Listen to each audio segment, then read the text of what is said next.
네, 반갑습니다. 여러분, 해양경찰학개론의 장진욱입니다.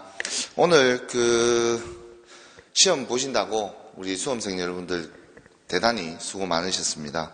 우리 해양경찰학개론을 전체적인 문제를 한번 살펴보니까 전체적으로 강론에서 집중적으로 출제가 되었고, 특히 해사법규 문제가 압도적으로 출제 빈도가 상당히 높았다, 이렇게 말씀을 드리고 싶고요. 문제의 난이도는 아무래도 법규 쪽에서 문제가 법조문을 중심으로 해서 출제가 되어 있기 때문에 앞으로 법조문을 좀 어떻게 깊이 있고 이렇게 숙지를 할 것인가, 이런 문제에 대한 어떤 고민들, 이런 것들이 조금 여러분들 수험생의 입장에서는 상당히 좀 어려웠지 않았나, 이런 느낌들을 한번 봤습니다. 특히 법조문에서 어떤 특정한 내용만 단어나 내용만 살짝 바꾼 그런 내용들이 많기 때문에 대다수 법조문의 핵심적인 키워드 중심으로 그냥 전체적으로 숙지를 하는 수험생들 입장에서는 상당히 까다롭게 그렇게 느껴졌을 것이다. 하지만 법조문을 전반적으로 전체적으로 이해하는 위주로 주로 머릿속으로 상상을 하면서 법조문을 읽은 학생들은 상당히 그래도 고득점을 맞는데 상당히 유리하게 작동을 했겠다, 그런 내용들. 그리고 특히 법이 개정이 상당히 많이 됐죠. 그런 과정 속에서 개정되는 법률들, 오늘 2021년 2월 27일 현재 대한민국에 시행되고 있는 해양경찰학개론에 나오는 법령들을 기반으로 해서 시험 문제를 기준으로 판단을 삼아야 되기 때문에 그런 측면에서 여러분들이 개정되는 과정들을 잘 이해하고 있는 수험생들이 아무래도 시험을 보는데 상당히 유리하지 않았나, 이런 생각들을 한번 더 해봅니다. 자, 그래서 우리 해양경찰학개론 1번 문제, 특히 여러분들 이번에 보면 우리 해양경찰학은 난이도가 총론에서 또 몇 문제 냈다가 또 갑자기 강론 위주로만 냈다가 또 왔다 갔다 하는 난이도가 있습니다. 그래서 수험생들 입장에서는 방향을 잡기가 상당히 어려운 또 이런 측면도 있기 때문에 그런 어려움들이 또 있다. 하지만 문제의 난이도가 그렇게 도저히 손을 못 댈 정도 그런 난이도는 아니다. 충분히 법조문을 숙지하게 되면 좋은 점수를 받을 수 있는 그런 어떤 내용이 되겠다, 그렇게 볼 수 있겠습니다. 첫 번째 1번 해양경찰 현장에 대한 내용이 시험 문제에 출제가 됐습니다. 해양경찰 현장, 올해 2021년 1월 1일자로 새롭게 이 현장을 발표를 하면서 우리 해양경찰학이 작년도에 2020년대부터 시행되는 어떤 해양경찰법부터 해서 지금 야심차게 다양한 조직의 근간이 되는 어떤 규정들을 지금 많이 개편을 하고 있는 이런 과정에서 해양경찰 현장을 1번 문제에 이렇게 출제를 했습니다. 그래서 그 내용에 대해서 이제 핵심적인 내용은 우리 해양경찰 현장과 관련돼서는 우리 해양경찰은 이 바다의 수호자다.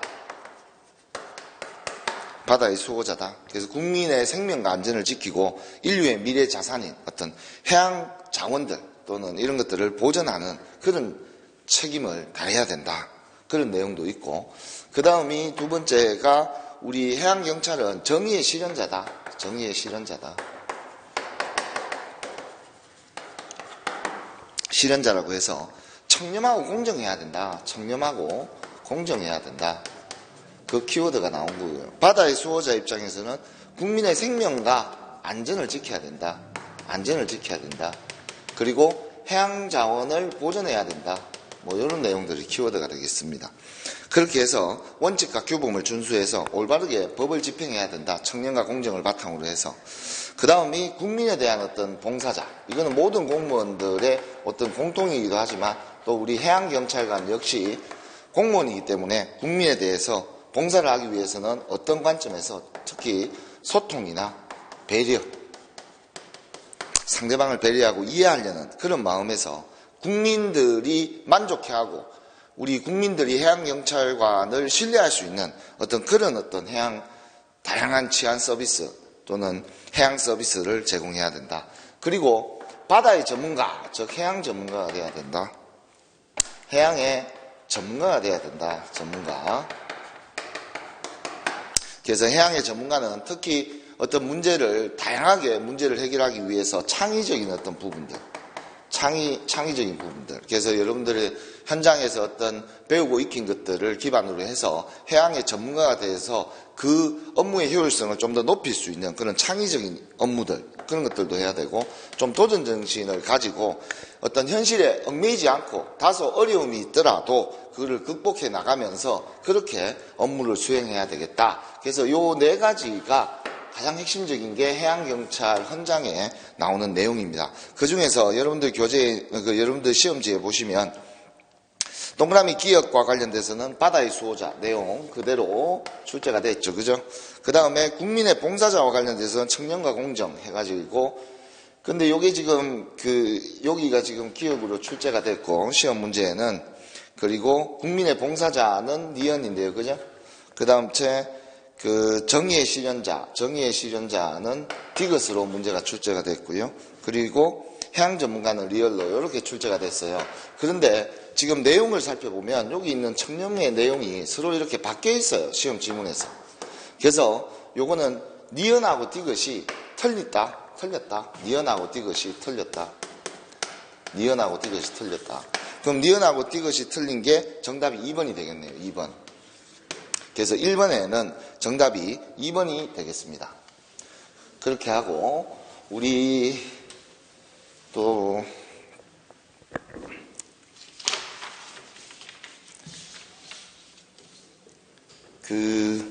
다음 중 해양경찰청과 그 소속기관 직제에 관한 문제. 우리 해양경찰청 직제에 관한 문제. 2번 문제죠. 그죠? 해양경찰 그 소속기관과 직제에 관한 문제. 요게 이제 올해 2021년 2월 25일자로 시행이 됐어요. 개정된 게. 이게 이제 수사권 조정 때문에 수사권 조정이 이번에 완료가 되면서 기존에 수사정보국이라고 있었습니다. 그죠? 수사정보국. 이 수사정보국이 수사권 조정이 되면서 이것이 지금 바로 수사국으로 독립이, 그 다음 주 조정 후가 독립이 되어서 수사국과 그 국제정보국으로 이렇게 이원화가 됐습니다. 그래서 국제정보국은 정보보안회사 업무를 주로 담당하는 그런 쪽이고, 수사는 이제 수사국에서 이제 전담을 해서 처리하는데, 그래서 기존의 개정, 오늘이 27일이잖아요. 그죠? 27일이니까 이 해양경찰 그 소속기관 직제에 관한 법률이 시행이 되고 있는 거죠. 시행이 되고 있기 때문에 수사정보국이라는 표현이 나오면 이건 틀린 거죠. 요 밑에 수사국과 국제정보국으로 이렇게 나누었다. 그렇게 이제 보면은 여러분들 기억해 보면 해양경찰청 소속으로 해양경찰 교육원과 중앙해양특수구조단을 둔다라고 되어 있죠. 해양경찰법에 그렇게 명시가 되어 있습니다.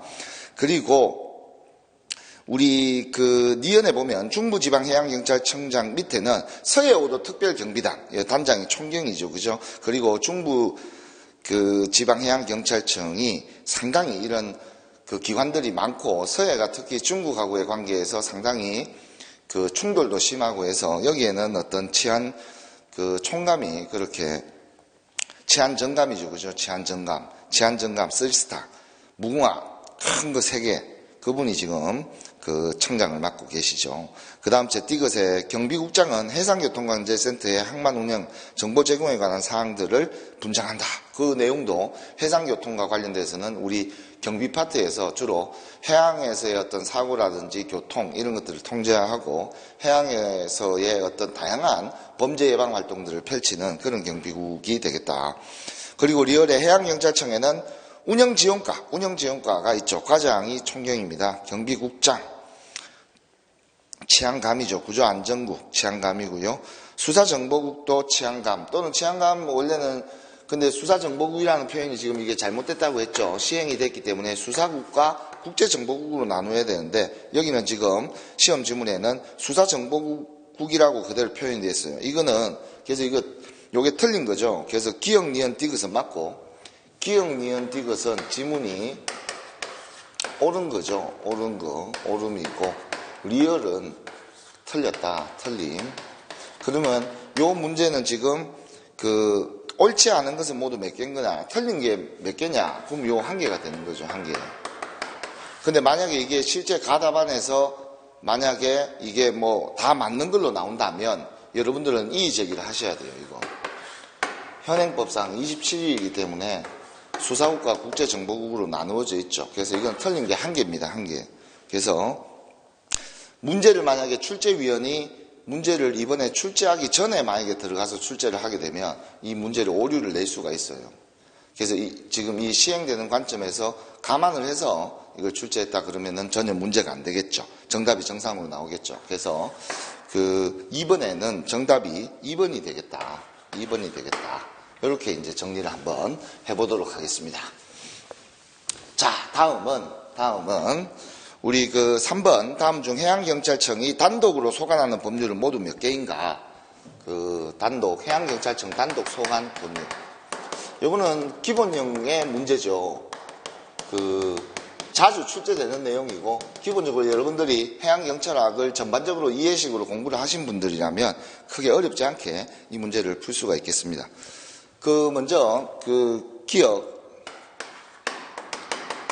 수색 구조에 관한 법률, 요거 해양경찰청 소속 법령이죠. 소관 법령. 그 다음 제 니은의 해양경비법. 해양경비법도 우리 해양경찰청에서만 전담을 하게 돼 있죠. 그 다음에 디귿에 보시면은 수상레저안전법. 수상레저안전법도 우리가 해양경찰청에서만 단독으로 지금 소관하는 그런 법령이다. 그리고 리얼의 수중레저활동. 안전 및 활성화에 관한 법률, 수중 레저 안전 및 활성화에 관한 법률. 요거는 해양수산부가 되겠습니다. 해양수산부가 되겠다. 해양수산부. 그래서 주무부서는 해양수산부가 되겠다. 그리고 해양환경관리법도 우리 주로 해수부가 되겠습니다. 해수부. 해양수산부가 되겠다. 그리고 마지막으로 연안사고에 관한 법은 우리 경찰법이죠. 그죠?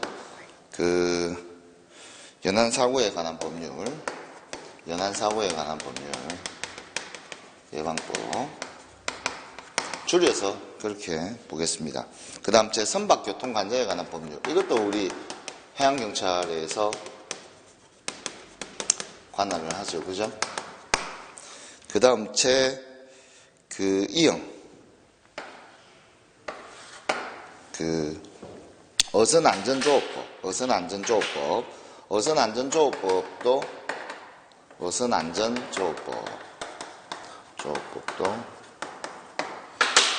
우리 해수부, 해양수산부 관할이다, 단독이다.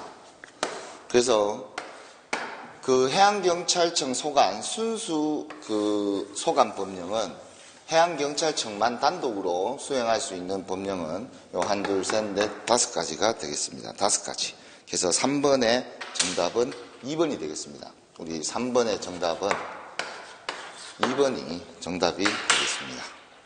그렇게 정리를 한번 해주시고, 다음은 우리 4번 수상에서의 수색 구조에 관한 법률, 기본적으로 잘 나오는 것들이죠. 이런 법률들은 우리 순항구호 종사명령과 관련해서 틀린 것을 찾는 거예요. 첫 번째, 구조본부의 장은 순항구호를 위해서 부득이한 경우에 인정이 되면 그런 필요한 범위 안에서 해당되는 사람이나 그런 단체에게 순항구호 업무를 종사하게 할 수 있다. 명령을 내릴 수가 있죠. 그죠? 그 다음에 2번, 순항구호의 종사명령에 받은 자는 구조본부장의 지휘를 받아서 순항구호 업무에 종사하여야 한다. 이제 그렇게 해야 된다. 그리고 3번, 순항구호 종사명령에 따라 순항구호에 종사하는 사람은 국가 또는 특별자치도, 시장, 군수, 구청장으로부터 순항구호 비용을 지급받을 수 있다. 이렇게 돼 있죠. 우리가 지금 일단은 4번이죠. 그죠? 4번을 지금 하고 있습니다. 우리 수색 구조에 관한 법률에 의해서 우리 순환구를 이제 하는 사람들, 종사자, 이런 종사자들에게 그 비용을 준다는 말이죠. 그 순환구호 비용을 지급하잖아요. 그죠? 순환구호 비용을 지급할 수 있다. 지급할 수 있다. 그러면 누가 지급하냐? 주체가 중요한 거죠. 주체. 주체가 특별자치도지사, 특별자치도지사, 도지사, 그리고 시, 군, 구청장. 여기까지만 그 지급할 수 있는 그 주체가 됩니다. 법적 주체가 되는데 지금 이 지문에서는 국가가 나와 있어요. 국가. 요거 함정에 잘 빠져 있어요. 국가. 요게 요거 국가고 여기는 전부 다 뭐예요? 지방자치단체 아니에요. 그죠? 지방자치단체. 지방자치단체에서 순환구호 비용을 순환구호 종사자에게 지급을 하는데 국가가 여기에서 나오면 안 된다는 뜻이죠. 그래서 4번에는 3번이 그 정답이 된다, 틀렸다 이런 뜻이에요. 국가가 나오면 안 되고 특별자치도 시군구청장이 순환구호비를 지급을 할 수가 있습니다. 그래서 국가라는 단어를 집어넣어서 문제를 오류를 만들어내 그런 어떤 문제가 되겠다. 이렇게 우리가 볼 수가 있습니다.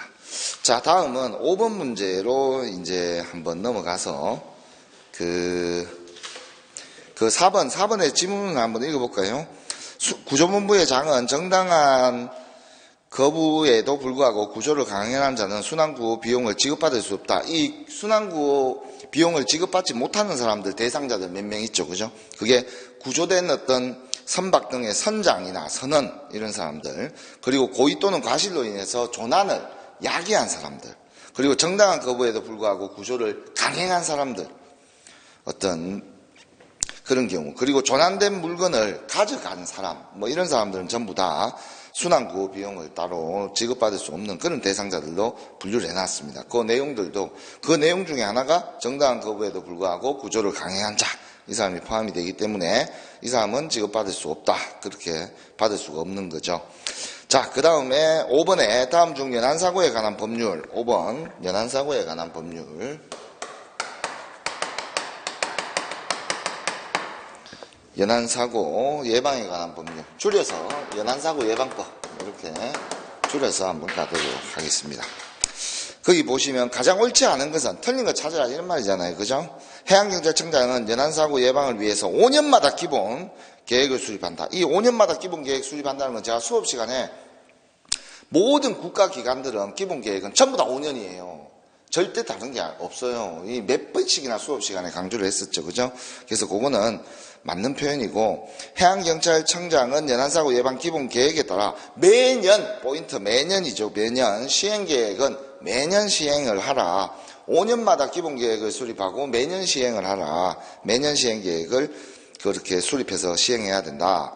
그리고 3번에 연안사고의 예방에 관한 필요한 사항을 협의하기 위해서 해양경찰청장 소속으로 중앙연안사고협의회를 두고 지방해양경찰청장 소속으로 지방의 연안사고 예방협의회를 둔다.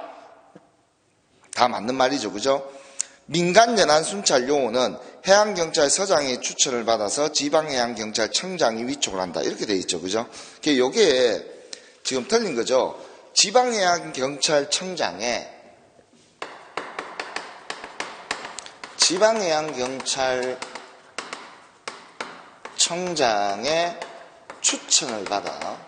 추천을 받아서 누가 위촉한다고요? 해양경찰청장이 위촉을 해요. 경찰청장이 위촉을 하는 거예요. 그래서 위촉권은 해양경찰청장에게 있는데 여기는 지금 지문이 어떻게 되어 있냐면 그 해양경찰서장의 추천을 받아서 지방해양경찰청장이 위촉한다 해서 5번에는 4번이 그 틀린 지문이 되겠다. 그래서 이렇게 이제 바꿔주셔야 된다. 이 내용이.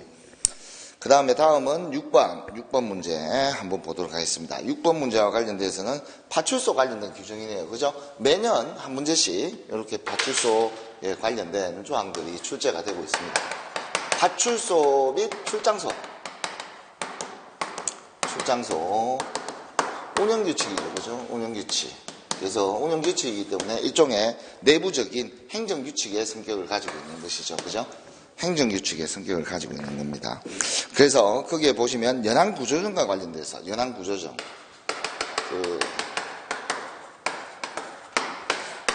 이제 정이니까 규모가 작은 그런 이제 배가 되겠습니다. 그래서 연안구조정은 파출소나 1번 연안구조정은 파출소나 출장소에 임무를 수행하기 위해서 파출소 및 출장소에 배치를 해서 소속 해양경찰서장의 지시를 받아서 파출소장이 운용을 한다.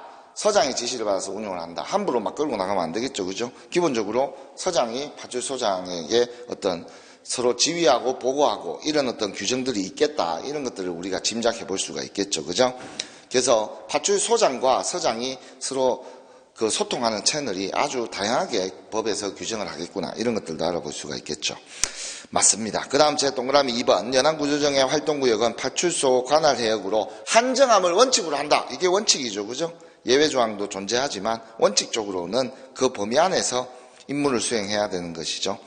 그 다음에 3번 해상순찰 중인 연안구조정의 근무자는 연안구조정의 행동사항이나 검문검색 등 중요 순찰 결과를 1시간 간격으로 파출소장한테 보고한다. 요 조항이 이제 틀린 건데요. 1시간 간격으로 그 파출소장에게 보고하는 보고사항은 주로 법에서는 그 현재 위치, 현재 연안구조정이 어느 위치에 지금 위치하고 있는지, 그리고 해상 상황, 지금 현재 해상 상황이 어떤지, 이런 현장 상황들을 주로 보고하는 게 1시간 간격으로 그렇게 보고를 해야 되는 건데, 여기에서는 지금 행동사항이나 검문검색이라고 했어요. 우리 행동사항 또는 우리 검문검색과 관련돼서, 검문검색 등과 관련돼서는 요거는 순찰 결과죠. 그죠? 이런 것들을 다 정리를 해서 그 순찰 결과를, 최종 그 순찰 결과를 언제 해야 되냐? 입항 즉시, 연안구조정이 배에 들어오는 입항 즉시 파출소장에게 보고하게 돼 있어요. 그래서 1시간 간격으로 보고하는 거는 위치하고 해상 상황이 되겠고, 그 입항 즉시 보고하는 거는 행동사항이나 검문 검색에 대한 어떤 순찰 결과에 대해서 보고를 하는 건데, 이것도 보고를 한과 동시에 근무일지에 또 기록하게 돼 있어요. 보고와 동시에 근무일지에 기록하게 돼 있어요.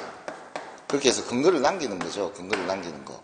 그래서 1시간 간격으로 보고하는 거는 위치하고 해상 상황이고, 그리고 행동사항이나 검문검색과 관련돼서는 입항 즉시 소장에게 보고를 해야 된다. 그래서 들어와서 하는 사후조치들이죠. 현장 상황을 실시간으로, 상황이잖아요. 실시간으로 정보를 제공하는 거고. 그래서 지금 5번에는, 6번에는 그 3번이 일단 틀렸다. 이렇게 우리가 볼 수가 있겠습니다. 그 다음 4번에 파출소장은 연안구조정 등과 고장 예방과 효율적인 장비 관리와 관련돼서 관리 책임자를 지정할 수 있다. 그런 조항들이 이제 있는 것이죠. 자, 다음은 우리 7번 문제로 한번 넘어가도록 하겠습니다. 7번 문제로. 7번 문제 한번 보시면, 우리 7번 문제는 선박교통관제에 관한 법률, 선박교통관제에 관한 법률, 이번에 출제가 됐네요. 선박교통관제에 관한 법률 7번. 선박교통관제법과 관련돼서 선박교통관제법.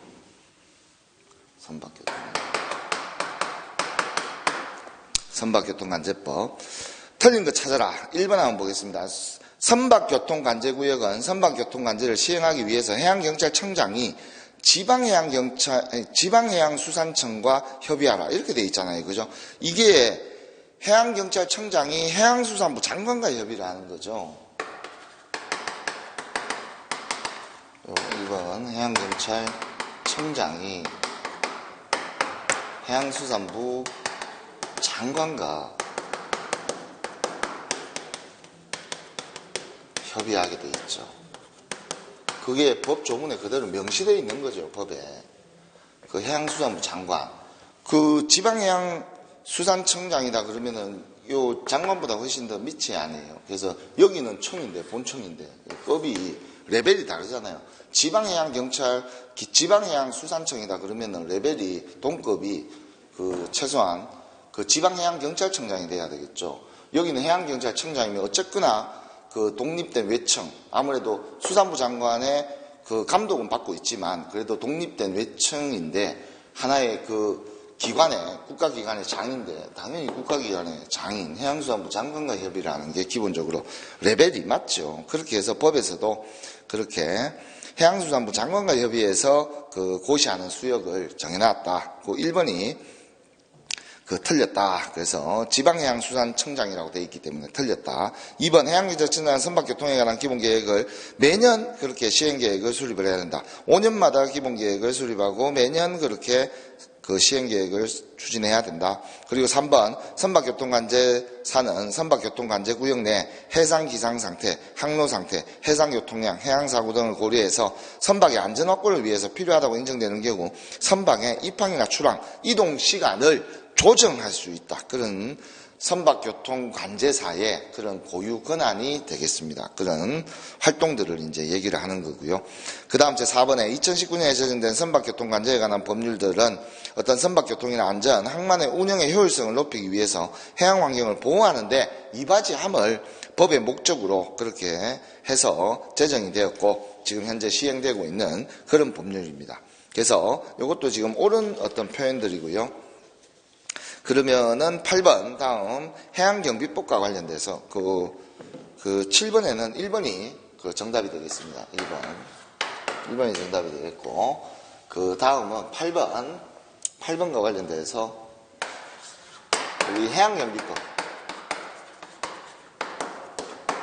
우리 해양경비법과 관련돼서는 제가 수업 시간에 완전히 한번 명확하게 한번 얘기를 또 몇 번씩 한 적이 있습니다. 그래서 좀 기억이 나시는 분들은 좀 시험 보는데 도움이 많이 됐을 거라고 봅니다. 그래서 8번에 보면 다음 중 해양경비법에 대한 내용으로 가장 옳지 않은 것은 1번에 해양경찰관은 다른 선박의 항해 이런 비정상적인 어떤 항법의 이탈 이런 것들일 경우에 해상 근무를 실시할 수 있죠. 해상 근무를 실시할 수 있습니다. 다른 선박의 항해에 어떤 안전에 지장을 주거나 정상적인 항법을 이탈하는 선박들, 그리고 대량 파괴 무기나 어떤 무기류들 이런 것들을 수송하는 그런 의심되는 선박들, 그리고 국내 법령이나 또는 국제 조약과 관련된 그런 어떤 법령들을 위반한 그런 어떤 의심되는 선박들은 해상 검문 검색을 할 수가 있는 것이죠.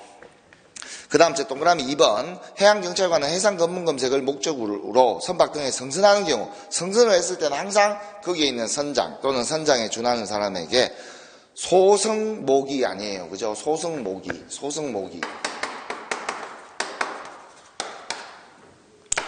소속이나 성명, 그 검문 검색의 목적 그리고 이유를 반드시 고지하게 돼 있죠. 고지 내용. 소승모기 외워두셔야 돼요. 계급은 해당 안 되죠. 그죠? 소승모기. 요거 관련돼가지고 제가 그 아침 테스트, 그 데일리 테스트 할 때도 요 관련돼서도 설명을 또 수업 시간에 또 드린 부분이 있습니다. 계급은 해당이 안 된다. 소승모기가 되겠죠. 옳은 표현입니다. 3번에 해양경찰관은 해상 검문 검색에 따르지 아니하고 도주하는 선박과 관련돼서 추적 납부할 수 있다. 그 해상 검문 검색을 받지 않고 불이행한 상태에서 도주를 한다. 그럼 당연히 추적할 수, 일단 따라가는 거죠. 추적. 그 다음 제 납포. 붙잡는 거죠. 납포를 할 수 있다. 해양경찰관은 무기류 관련 물자 수송에 사용되는, 의심되는 외국 선박과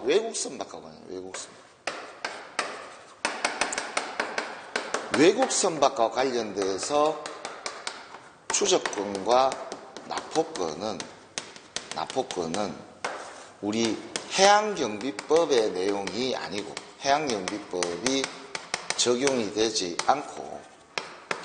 않고 예외로 외국 선박과 관련되어서는 추적 납부권이 우리 그 그 해양법에 관한 국제연합협약, 해양법에 관한 국제연합협약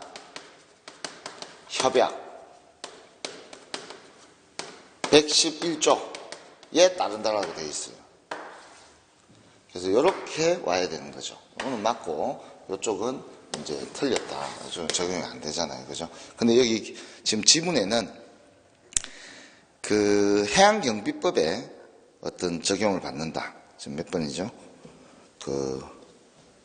8번에 4번에 보면 해양경비법에 따라 추적권을 행사할 수 있다. 그게 이제 틀린 거죠.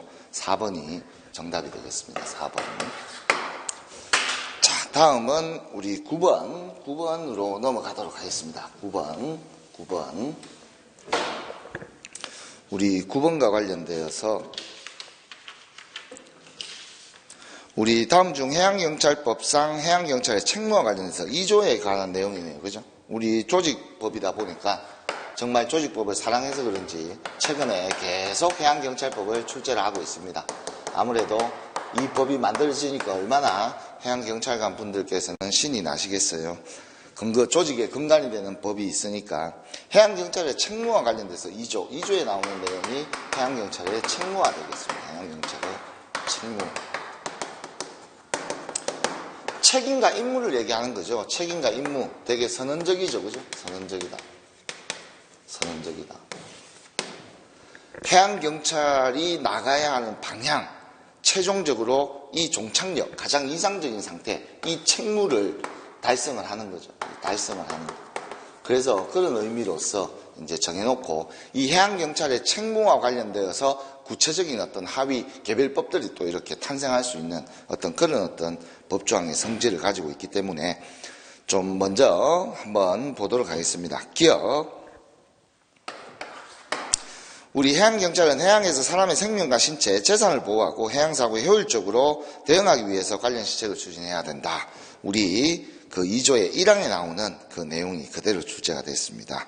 그리고 니은, 우리 해양경찰은 대한민국의 국익을 보호하고 해양 영토를 수호하며 해양 치안질서를 유지하기 위해서 필요한 조치와 제도를 그렇게 마련해야 된다. 그 니은도 2항에 대한 내용이죠.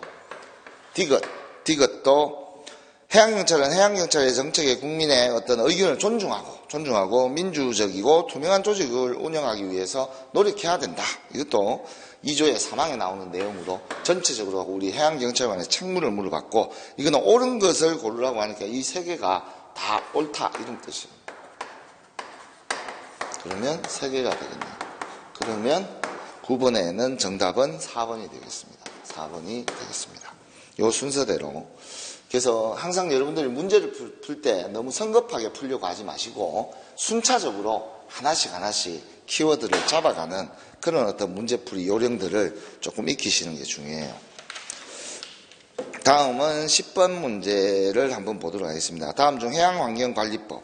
우리 해양환경관리법.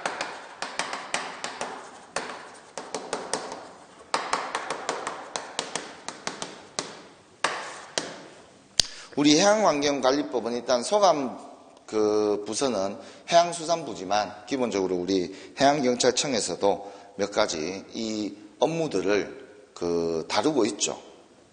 그래서 다루고 있기 때문에 이런 것들을 한번 보겠습니다.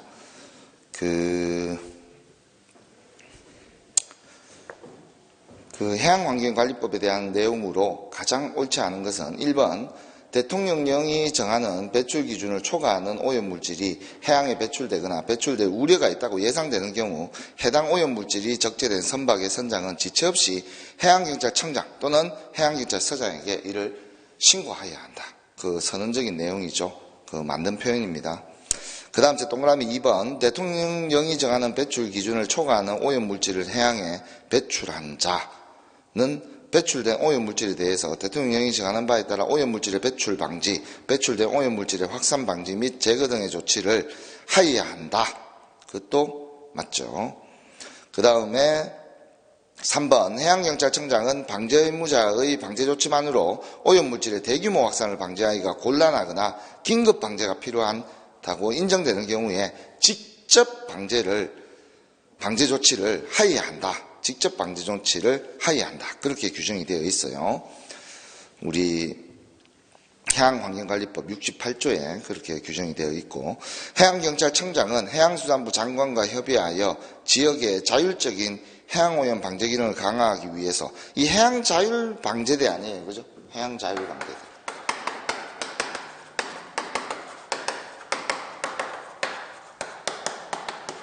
방제대는 이게 규정 자체가 우리 해양수산부 장관하고 협의할 필요 없이 이 해양경찰청장이 이거 자체적으로 운영하는 거죠. 해양경찰청장의 고유 권한입니다. 청장의 고유 권한. 그렇기 때문에 굳이 이거와 관련돼서 해양자율방제대와 관련돼서는 해양경찰청장이 해양오염을 방지하기 위해서 자율적으로 그렇게 어민들하고 어촌계하고 협력을 해서 운영하는 건데, 이걸 굳이 뭐 해양수산부 장관까지 굳이 협의할 이 필요성은 없는 거죠. 그래서 요거는 그 해양수산부 장관과 협의한다. 이 표현이 빠져야 되는 거죠.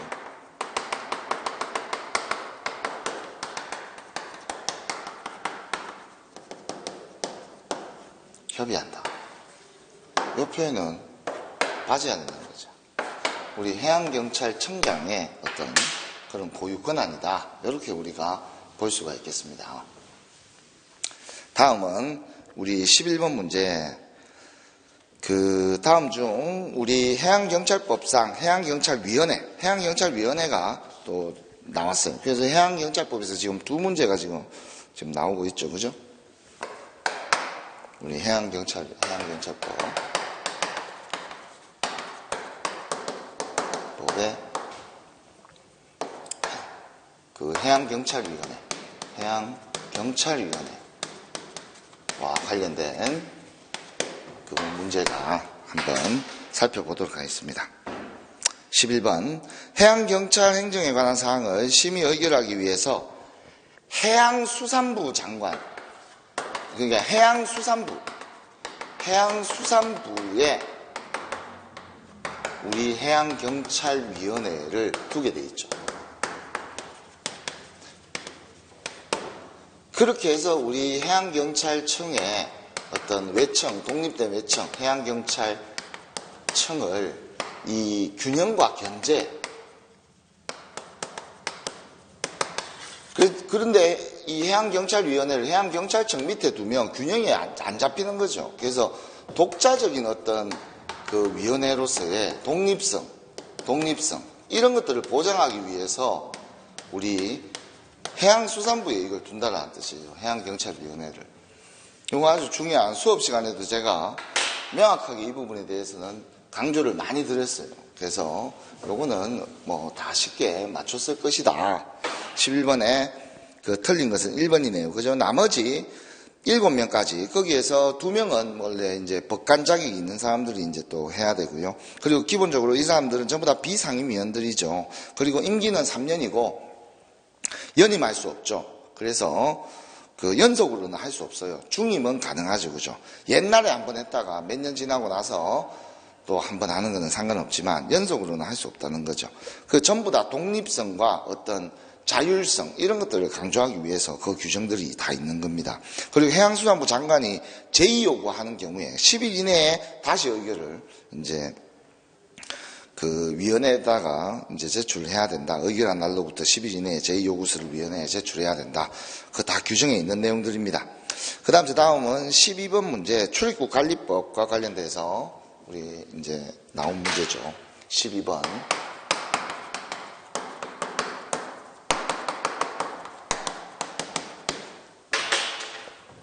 우리 출입국 관리법과 관련돼서는 주로 우리 강제퇴거는 외국인에게 취할 수 있는 거, 외국인에게 조치하는 거, 외국인 조치. 외국인을 조치할 수 있는 대상이 되냐, 이걸 따지는 거죠. 강제퇴거. 조치할 수 있죠. 그죠? 조치할 수가 있습니다. 그 다음 고발과 관련돼서는 우리가 국내법적으로 기관에다가 고발하는 거지 외국인에 대가 직접적으로 고발하는 건 없는 거죠. 그러니까 그 외국인을 대상을 관계기관에다가 고발을 하는 거지 그 외국인한테 뭐를 고발을 해요. 이거는 틀린 거죠. 그죠? 그 다음 보호. 보호는 외국인을 보호할 수 있게끔 그렇게 규정이 되어 있죠. 그 다음에 우리 입국금지와 관련돼서도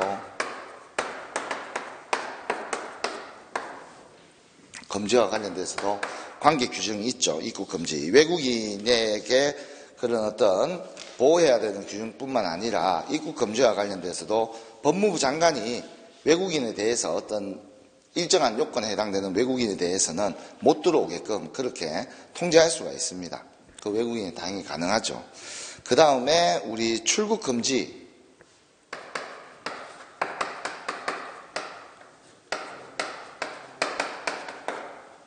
이 출국금지는 대한민국 국민한테만 적용되는 거예요. 대한민국 국민. 그래서 외국인은 적용이 안 된다는 뜻이에요. 적용이 안 된다. 그럼 외국인은 어떻게 해야 되나? 출국 정지가 이제 되겠습니다. 출국 정지.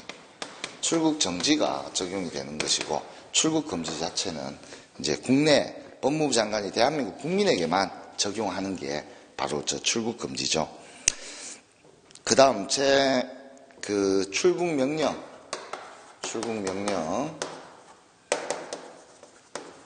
명령도 우리 법조항에 있는 거죠. 출국 명령도 외국인에게 출국 명령을 할 수 있게끔 그렇게 되어 있어요. 이것도 되는 거고. 다음은 그 출국 정지 금방 말씀을 드렸죠. 출국 정지.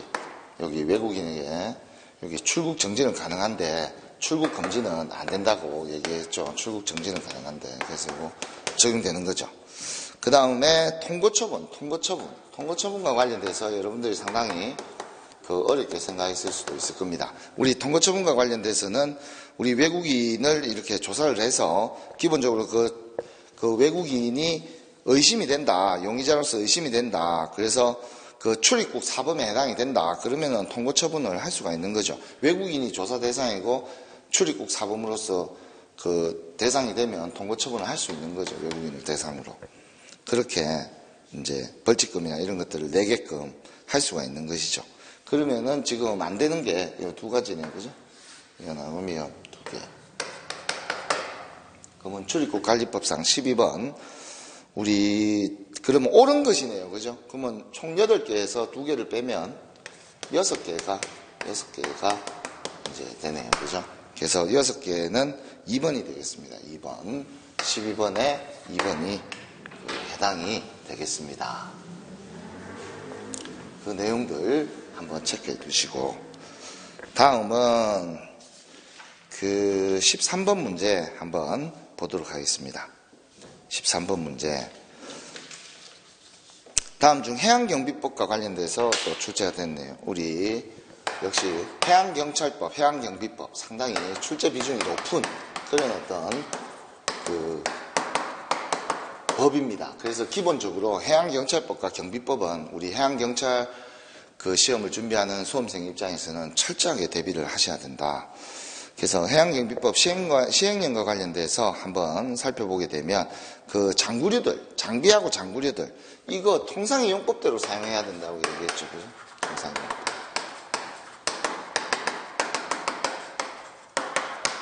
절대 임의 개조하면 안 된다. X잖아요. 그죠?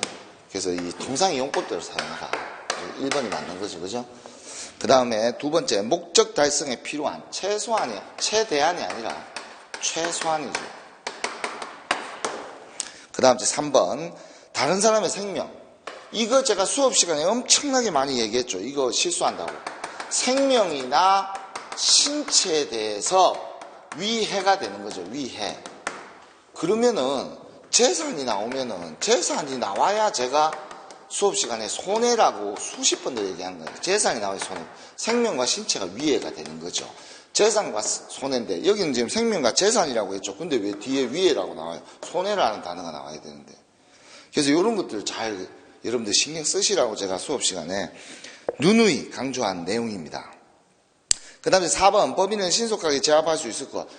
그 이제 법인을 신속하게 제압할 수 있었고, 이 규정은 원래 당연히 법 조문에도 없거니와 이게 맞는지 안 맞는지 여러분들이 판단이 어려울 때 이번에 우리 목적 달성에 필요한 최소한의 범위에 맞춰서 이 비례의 원칙 또는 최소한의 어떤 제한적으로 그 장구를 써라라고 했는데 4번은 제한이 다 풀린 거 아니에요. 범위를 신속하게 제압할 수 있으면 무조건 장구를 써야 된다. 그러면 이거는 최대한으로 적용되는 거죠. 그래서 2번과 4번은 엄밀히 따지면 비례의 원칙으로 전부 다 해결이 되는 그런 문제죠. 다 틀렸다. 이렇게 볼 수 있는 거죠. 그래서 3번도 틀렸고 2번, 3번, 4번이 다 틀렸고 1번이 정답이 되겠습니다. 1번. 그렇게 정리를 해 두셔야 돼요. 자, 다음은 우리 14번 문제 한번 가도록 하겠습니다. 통합방위법.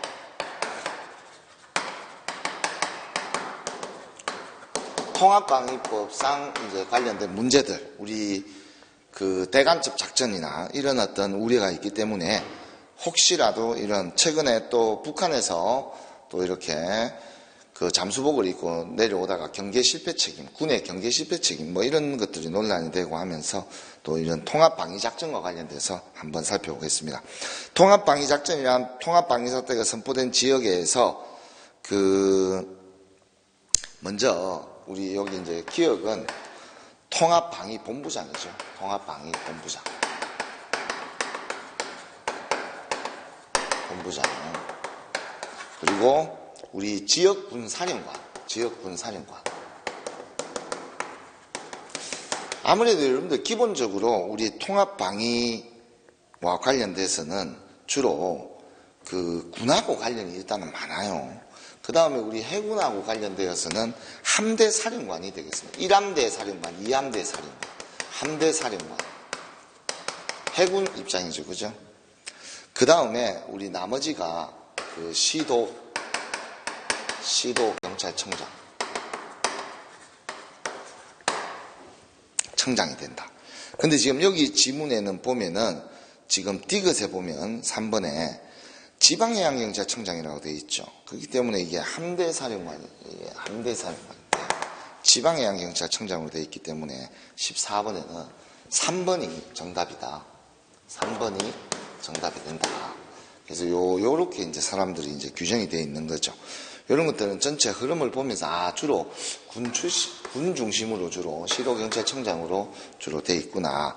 그런 내용들을 한번 그 체크를 하기 때문에 가장 옳지 않은 거기 때문에 지방해양경찰청장이 되겠습니다.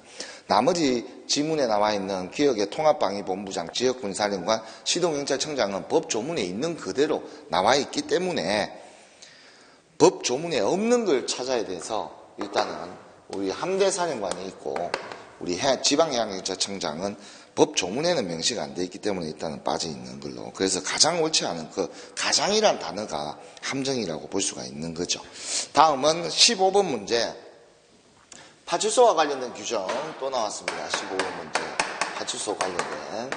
파출소 및 출장소와 관련돼서 15번 문제. 가장 옳은 것은 그 순찰자는 불가피한 경우를 제외하고는 2명 이상이죠. 그죠? 2명 이상. 2명 이상이 탑승해야 된다. 이렇게 돼 있죠. 그죠?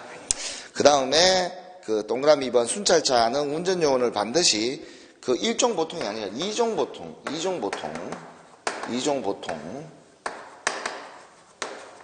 운전면허를 가지고 있어야 된다. 그거 하나 체크하시고. 그 다음에 세 번째는 이륜 자동차는 원동기 장치, 자전거 면허를 가지고 있어야 되죠. 원동기 장치, 자전거 면허. 그냥 원동기 면허라고 합니다. 줄여서 원동기 면허라고 하니까 갑자기 여러분들이 익숙한 원동기 면허 이렇게 자꾸 가다가 갑자기 자전거 면허 중간에 자전거 면허증이 있나 이렇게 또 의심을 하는 거예요. 그러니까 원래 법 조문에 나와 있는 것들을 잘 읽어보셔야 되죠. 요거는 이제 맞는 거죠. 그 다음에 4번 순찰 이외에 경찰 관서나 출입 용도로 운영할 수 있죠. 그래서 주로 순찰 외로 우리가 할 수 있는 것들이, 운영할 수 있는 것들이 경찰 관서를 출입할 때, 당연히 순찰차를 이용해가지고 출입을 해야 되지 않겠어요? 그리고 출장소, 감독 순시, 뭐 이런 것들을 할 때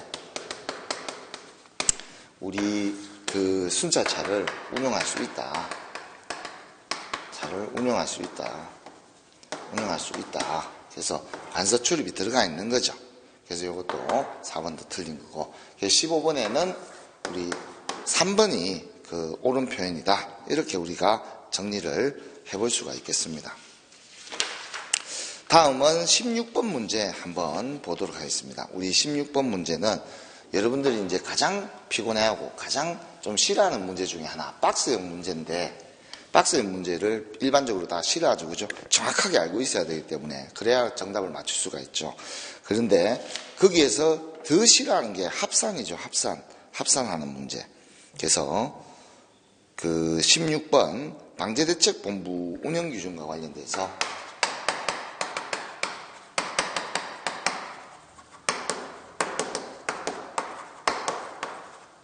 운영규칙과 관련돼서 우리 한번 그 내용을 보면 그 중앙방재대책본부에서 지속성 기름, 그 중앙방재대책본부에서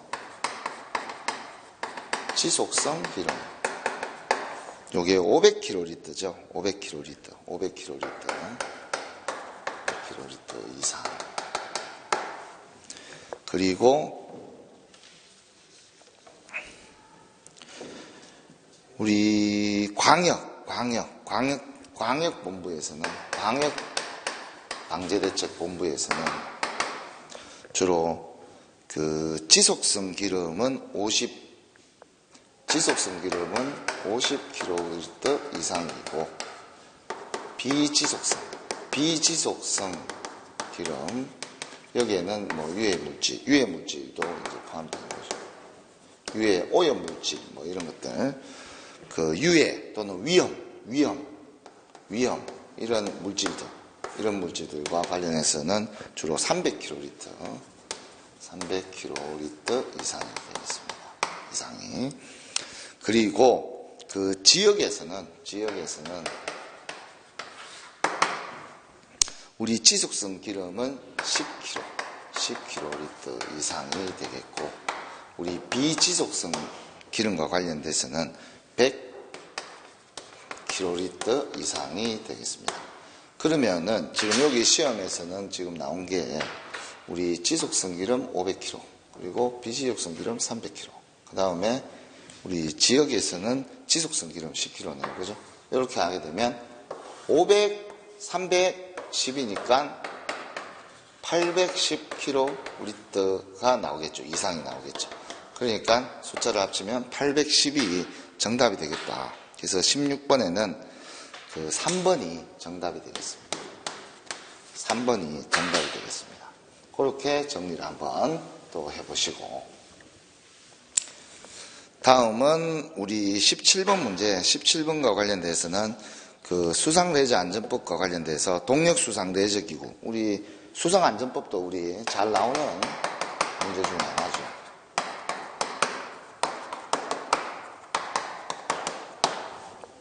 수상레저안전법, 우리 해양수산부령에서 정하는, 먼저 기억에 들어갈 말이 부양성을 따져봐야 되겠죠. 그 부양성에 영향을 미치는 구조장치를 변경하는 경우에는 해당 소유자가 임시검사에 합격하고 난 다음에 시군구청장에게 변경 등록을 해야 됩니다. 시군구청장에게 변경 등록을 해야 됩니다. 그래서 지금 요 세 가지를 지금 동시에 물어보는 내용이죠. 그죠? 그래서 그 내용이 가장 적합한 게 17번에는 4번의 내용이 지금 요 규정이 그대로 지금 들어가 있네요. 그죠? 그 내용 출제가 된 거죠. 그 다음 제 18번 문제,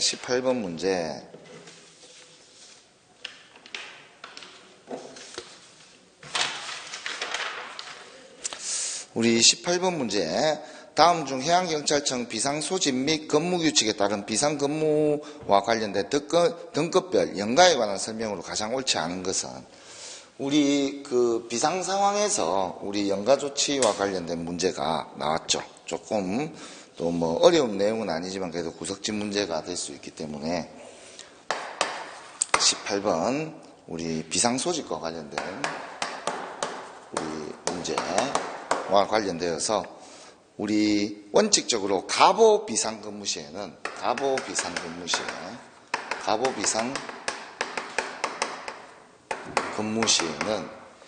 연가가 전부 다 중지가 됩니다. 연가가 중지가 되고 의료와 병호가 이제 그 비상근무 시에는 이제 이게 발령이 된 이런 비상근무 시에는 부득이한 경우를 제외하고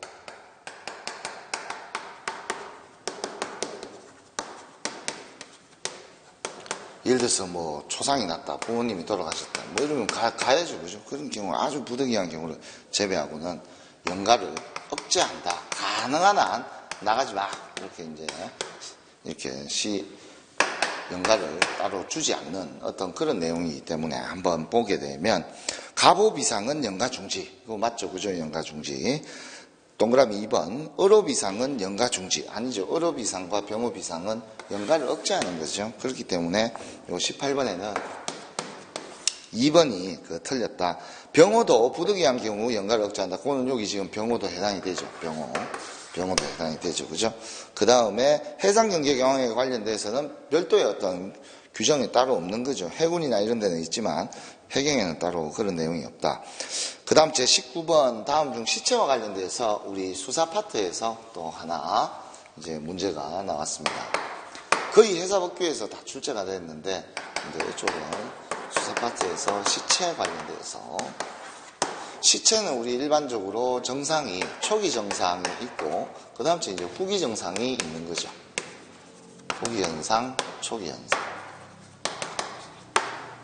그래서 초기 현상과 관련돼서는 일반적으로 이제 사람이 죽게 되면 시체가 냉각, 그러니까 온도가 이제 떨어지겠죠. 이제 일반적으로 사람은 37.5도씨를 유지하고 있지만 냉각이 되고 그런 다음에 시체가 점점점 건조해지겠죠. 시체가 건조해집니다.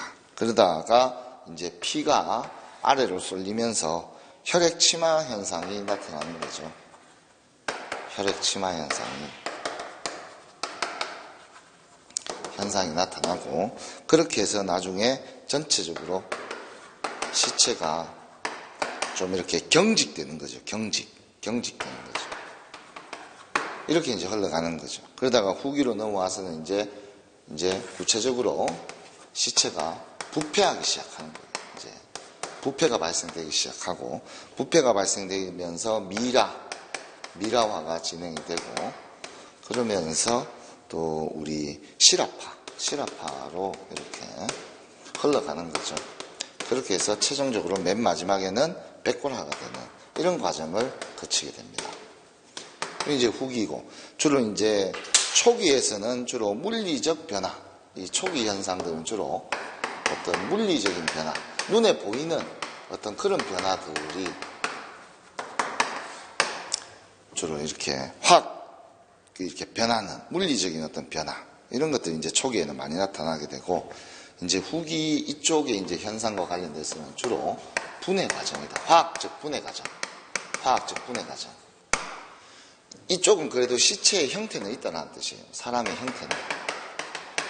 형태는 있는 거죠. 물리적인 변화. 형태가 이렇게 바뀌는 거예요. 이게 분해 과정이라는 건 점점 사람이 이제 모습이 사라지는 거예요. 사람의 형태가 이제 사라지는 거죠. 사라지는 과정입니다. 사라지는 과정. 그게 분해 과정이에요. 이제 점점 없어진다. 거기에 관련돼서 여러분들 19번 사망으로 인해 혈액순환이 정지됨에 따라 중력에 의해서 적혈구가 낮은 곳으로 가라앉아 혈액 침하 현상이 나타나고 시체 하부의 피부가 암적갈색으로 변화한다. 이게 지금 후기 현상을 얘기하는 건데 지금 이 혈액 침하 현상, 이 초기 현상을 지금 얘기하고 있어요. 그래서 지금 19번 문제는 애초에 1번 자체가 그 틀린 지문이 되겠다.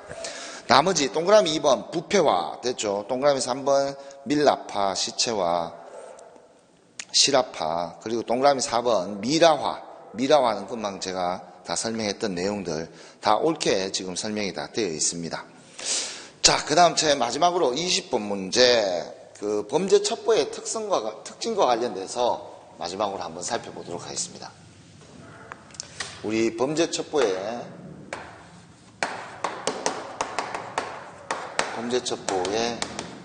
특징, 이제 정보 파트에서 이제 하나 이제 출제가 마지막으로 이제 되겠습니다. 우리 범죄 첩보의 특징과 관련돼서 우리 첫 번째가 우리 가치 어떤 변화성과 관련돼서 이야기를 하자면, 우리 범죄 첩보는 우리 수사기관의 필요성에 따라서 가치가 달라질 수가 있어요. 그런 것들이 선별적인 가치를 가지고 있다. 선별적 가치. 가치가 서로 다를 수가 있다. 그런 것들을 얘기하는 것이고, 두 번째 우리 결합성과 관련돼서는